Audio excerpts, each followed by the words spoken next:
Hello guys, आपका Siddharth Mishra online knowledge channel पर स्वागत है। आज की वीडियो में हम लोग बात करेंगे कि लेखपाल की कट-ऑफ कितनी हो सकती है और परीक्षा से पहले ही विभिन्न चैनलों और संस्थानों द्वारा 80 के आसपास मेरिट क्यों बताया गया और धांधली जो है कितने स्तर पे हुई है, कितनी हुई है, कट-ऑफ और वास्तविक स्कोर क्या रहने वाला है। जो बच्चे विभिन्न यूट्यूब चैनलों और अन्य जगहों पर जाके अपना स्कोर बता रहे हैं वो और वास्तविक स्कोर कितना रहने वाला है और मेरा कितना स्कोर है, क्योंकि मैंने भी एग्ज़ाम दिया है, और यूट्यूब सर्वे कितना सही होता है।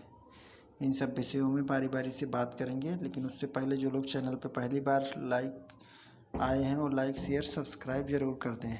तो चलिए वीडियो को शुरू करते हैं और देखते हैं कि लेखपाल की कट-ऑफ कितनी रह सकती है। उससे पहले एक विश्लेषण करेंगे और फिर उसी हिसाब से देखेंगे। तो सबसे पहले हम आपको ये बताना चाहेंगे कि कोई आज से 4 महीना पहले से ही विभिन्न चैनलों ने ये बताना शुरू कर दिया था कि जो बच्चे मेरिट से 80% से ऊपर कर ले जाएंगे उनका सिलेक्शन हो जाएगा। और वही चीज़ उन्होंने बाद में उठा के सबको बता दिया, कहना शुरू कर दिया है। और उन्होंने परीक्षा का स्तर और लेवल और पेपर की कंडीशन को ध्यान में नहीं रखा, इसलिए उनका पूर्वानुमान और पूर्वाग्रह ही उनके कट-ऑफ में साफ दिखाई देता है। तो आप लोगों को इससे परेशान होने की ज़रूरत नहीं है। और जो भी कोई वास्तविक कट-ऑफ आएगी वो बहुत सी चीज़ों और कंडीशनों पे डिपेंड रहेगी, इसलिए वो प्रेडिक्शन और उस पे अंतर के रूप में रहेगी। प्रेडिक्शन जो उन लोगों का है चैनलों का मैं नाम इसलिए नहीं ले सकता क्योंकि नाम लेना सही भी नहीं है, लेकिन ये है कि फिर भी आपने देखा होगा कई बड़े चैनल हैं जिनके सब्सक्राइबर लाखों में हैं और मिलियन में हैं, तो उन्होंने इस प्रकार की प्रेडिक्शन की। हम लोगों का छोटा चैनल है जो कि आप लोगों के सहयोग से चलता है, तो लेकिन हम लोग भी एग्ज़ाम से जुड़े हुए हैं, तो हम लोग जो भी प्रेडिक्शन करेंगे वो अपने ज्ञान और विवेक के आधार पे करेंगे, ना कि किसी के बताए के आधार पे। तो सबसे पहले यही बताया जाए कि मेरिट कितनी रह सकती है। चलिए देख लेते हैं। तो जो हमको लग रहा है और जितना हमने जो भी किया अपना, उस हिसाब से जैसे जो शुरू में एग्ज़ाम जब हुआ तो पेपर का लेवल सभी लोग बता रहे थे कि बहुत इजी है, और लोगों ने एग्ज़ाम देने के बाद तुरंत 80-90 कहना शुरू कर दिया था। लेकिन बाद में जब कुछ दिन बीता, आंसर की आई और सब तमाम चीज़ें हुई, तो उनके अनुमान और क्वेश्चन गलत होने शुरू हो गए, और उसी हिसाब से वो लोग धीरे धीरे करके नीचे आने शुरू हो गए। उसके बाद वास्तविक क्या है कि जैसे कोई व्यक्ति एग्ज़ाम में 90 करके आया तो उसके 10 से 15 क्वेश्चन वो माइनस हुए, गलत हुए। उस हिसाब से 2.5 मार्क उसके डिडक्ट हुए। तो उसी प्रकार से उसका 77.5 आ गया। ऐसे ही सबके लगभग आए हुए हैं मार्क। और हमने जो देखा, जो हमने एग्ज़ाम दिया, उसमें कई चीज़ें थी, जिसमें सबसे पहली चीज़ थी कि यूट्यूब चैनल वालों ने बताया था कि आपको 100 में 100 करने हैं, माइनस मार्किंग कम है तो उसका कोई प्रभाव नहीं पड़ेगा। लेकिन हुआ ये कि जो जीएस खंड था और ग्रामीण परिवेश था वो टफ था, तो उसमें बच्चों के कम मार्क्स आए हैं और गलतियां भी काफ़ी हुई हैं। तो उसी हिसाब से उनके मार्क्स भी कम हुए हैं। लेकिन चूँकि चैनलों का पहले से प्रेडिक्शन था 80, तो उस आधार पे उनके वो अपना उसी पे मार्किंग कर रहे हैं और उनका कोई प्रेडिक्शन सही नहीं होगा, ऐसा हमको विश्वास है। और ऐसा रिजल्ट आने पे आपको भी लगेगा जब डीबी की या जो है फाइनल जो है कट ऑफ आएगी तो आप देख लीजिएगा, उसमें जो है अंतर आपको स्पष्ट दिखाई देगा। और जहाँ तक हमको लगता है पेपर जो था वो इजी टू मॉडरेट था, जिसमें था हिंदी था और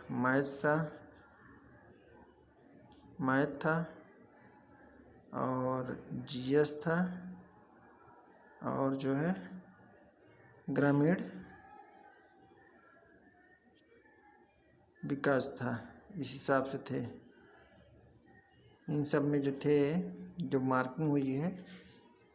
हिंदी सरल था तो हिंदी में हर कोई जो है 22 क्वेश्चन आप मान सकते हैं कि 22 क्वेश्चन तक आराम से कर लेंगे। इसी प्रकार से मैथ में भी लगभग 20 क्वेश्चन माना जा रहा है और जीएस में भी 20 क्वेश्चन माने जा रहे हैं और इसमें जो है 15 क्वेश्चन माने जा रहे हैं। अगर इतने सब सही होते हैं तो जो मार्क बन के आएंगे वो जो है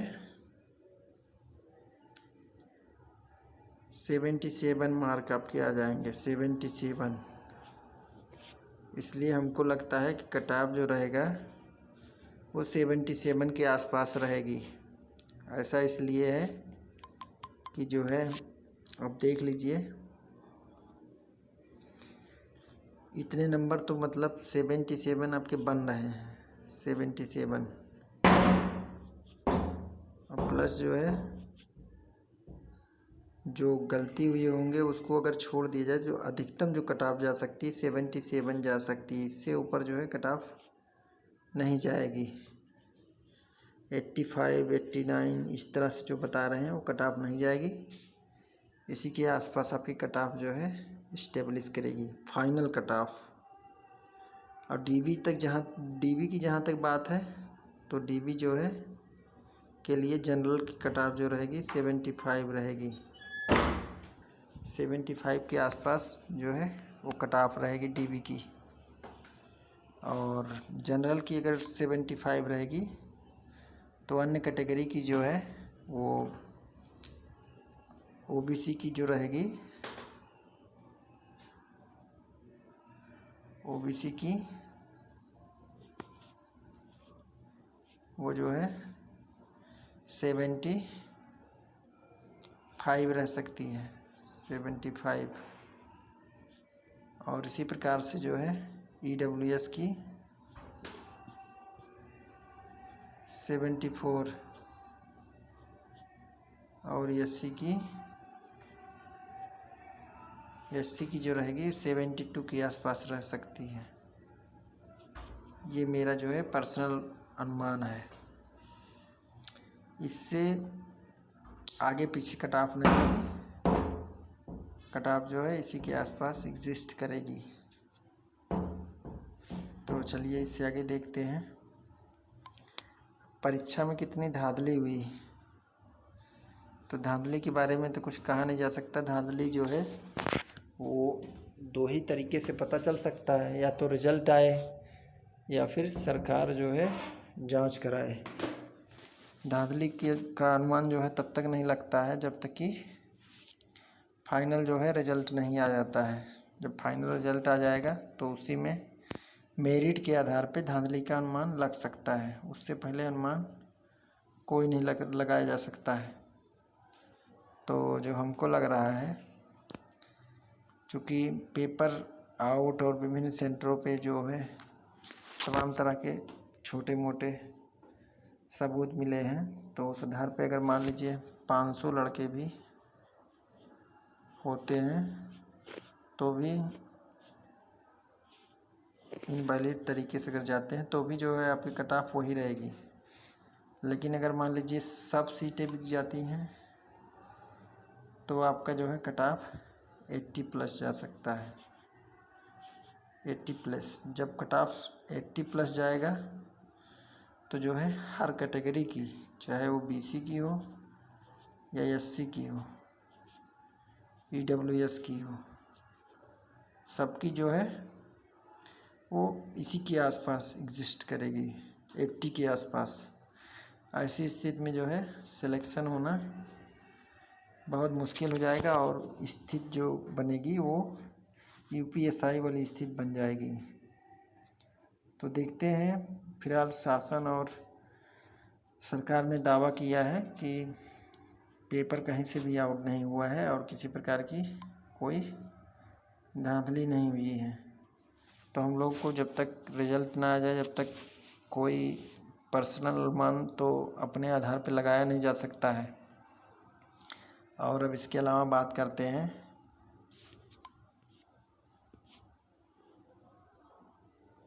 कट ऑफ और वास्तविक स्कोर क्या रहने वाला है।